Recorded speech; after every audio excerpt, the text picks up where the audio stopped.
Olight holsters, please. TRD Gentoni. Yes, a lot of people have been asking about the Olight. A lot of people have been asking about other lights. We get it. Yeah, it's a popular light. Yes, but we'll see. We'll see what happens. Is it gonna move? Is it gonna sell? We're looking at that. We're looking. We're trying to see. How many of these lights are selling, and we'll see what happens. It is not an expensive light. I think it's rechargeable. It's got those little things on there that allow people, or it's pretty much it's got these little, they're not nicks. They're not necks. It's just a different light. And people like that stuff, and so people are buying them. So we'll see. I mean, we'll see what happens. Maybe next year sometime we will. But another thing that I've seen, guys, and it's come and gone, that things rise and then they just fade out, and then the ones that are left there are truly the ones that stay in the market for a long time. So I don't know, man. The Olight's been around for. Its popularity has been around for about a year or so. So we'll see. We'll see how that works. We'll see how that, if it keeps going, if the popularity is there, then we'll look into definitely doing something like that. So yeah, good question, man. Any plans on making an interior vehicle mount for your holsters? No, the average Paul. No, we don't have any plans on doing that. Sorry. What I do, and I've done videos where, I'm getting in my car, I'll just take it out of my appendix or 4 o'clock position, because I usually run inside the waistband, and I just put it between me and my center console, the seat in the center console. Now, is that safe? No, you want to secure your gun, man. So if you're in an accident, that thing's going to fly all over the place. It can smack. I get it. I understand that. But I understand that, and those are the risks that I take. The other thing is putting it in the center console, in the gun holster. It's safe, but then to get to it, if you need to get to it really quick, all those things come into play. But no, we're not working on anything right now, man. Sorry. What's up, guys? What's going on? Springfield Mod 2 types. Oh, okay. Yeah, so... Yeah, man, Springfield, we just never got around to making any XDs, XDS. What's funny, we have the XDS. What's funny on Springfield is that our CAD designer runs an XDM. And I don't know if it's a Mod 2 or not. He runs an XDM, and he has it with him every day. And he's designing the new CZ P10 Compact, and he's designing the P365, and he's designing the Glock 48, and he's not a big Glock fan. But not even he has a Bravo holster, and he runs the Mod 2. Guys, we're not picking and choosing. We're not like, we don't like you, blue guilds, so we're not gonna make a holster for you, man, because I don't like your handle name.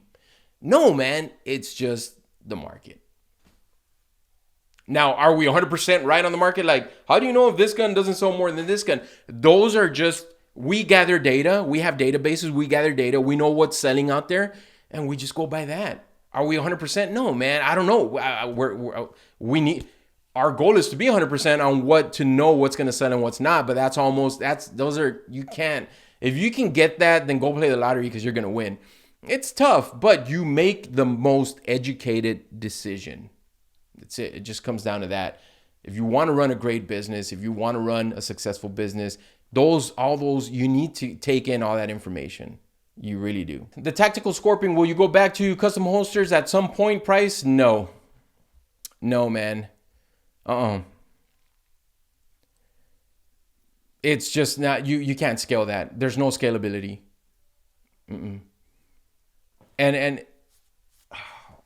going to get into another 20-minute rant here, but, or just conversation, or just, my thoughts.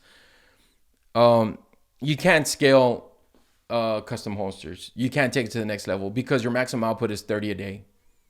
Well, hire 2 guys. Okay. That is with 2 guys. Now, if you're making the typical taco style holster, then yeah, maybe you can make 30 in one day. I don't know. And you hire 2 guys, that's 60. But then, then you need to ship them out, and then you need customer service. The bigger you get, the more expensive things get as far as overhead. The cheaper your cost of goods go down. I don't want to get into this whole thing, man. The cheaper, and I'm sorry, it's not your fault, the Tactical Scorpion. I'm wrestling with myself here. Your cost of goods go down if you make more, but you have to hire more people. At the end of the day, you'd have to sell them for $100, $150. We'd have to sell them for more because now we're taking people off our line that we can create these holsters a lot faster. It just doesn't make sense for us to bring them back. It just really doesn't. It is what it is. That's why Ford will never make another 1965 Mustang. You can't. You're not gonna make money off of that. You can't. Like, go back to, the old ways, the old machinery, you can't. And that's because they were scalable. I mean, Ford basically came out, Henry Ford production line. But today's production line, 100 times better than that one, maybe 1,000 times better than that one. And so you can't go back to that. Yeah, but you can sell the car for $500,000. You'd have to sell 100,000 to do what you're doing now. Now we would go back to it just based on, I want a custom holster, but it's hard. It's not based on decision. It's not based on a business, ethical business decision. It's just based on, I miss making one type of deal. We don't have time for that. We've moved on. And so it is what it is, man. It's just the nature of the beast. It's the nature of the market. It's the nature of business. You keep moving forward, and you can't go back to that. Now, if you're a custom shop, like, hey, I make custom knives, and I'm going to go back and make a knife that I made 20 years ago, and I'm going to sell that. Yes, that works because your maximum output is limited. You can only, if you're a custom knife shop, like custom, like the true meaning, and you're there and you're cutting metal, yeah, man. And you can sell that one because what you're doing right now is not going to be that far off of what you're going to go back to. I get it. But Benchmade can't go back to, I don't know how long they've been around, but 30 years when they were making stuff, or 50 years when they were making stuff in a garage or somewhere. They can't do that. They would. Benchmade can't sell a knife for $5,000. Maybe they can, but it's a long shot. It just doesn't make any sense. It's just business. And I'm trying to keep it in layman's terms. I can come in here and I can talk about cost of goods and opportunity cost, and your P&L reports is going to show this, and I can get into but it's just going to get boring, and it's going to get like, it's just, I like to be thorough in my explanations, and I don't think that's the most thorough way. And I'm not saying that you don't understand business or anything like that, or you don't understand that lingo.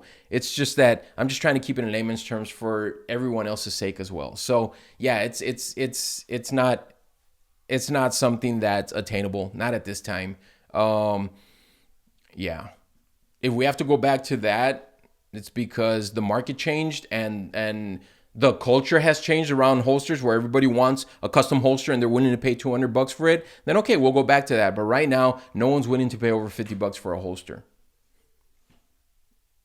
I don't want to say no one, but most people don't want to do that. So it is what it is. Great question, man. Really, really great question. Any colors coming back? Shane Unchained. Not anytime soon. Obviously our goal is to go 3.0 polymer. So we may be able to go out there and do a mix of polymer, certain colors and all that, but not anytime soon, Shane. I'm sorry. Rattle cannon, man. Take a spray can and just paint it. It's not gonna mess with the unlimited lifetime warranty. It doesn't. Guys, go out there. It's your holster, man. You want to paint it? Do it. You want to shave this off a little because nudges. Do it, man. It doesn't mess with a warranty. We do ask you not to mess around with the trigger area, because that now you're messing around with the safety of the holster. The holster is there for two things: to carry your gun so you can conceal carry, practice your Second Amendment, and to keep your gun safe. Number one, man, keeps your gun safe. So don't mess with anything here. So it keeps it safe from going off.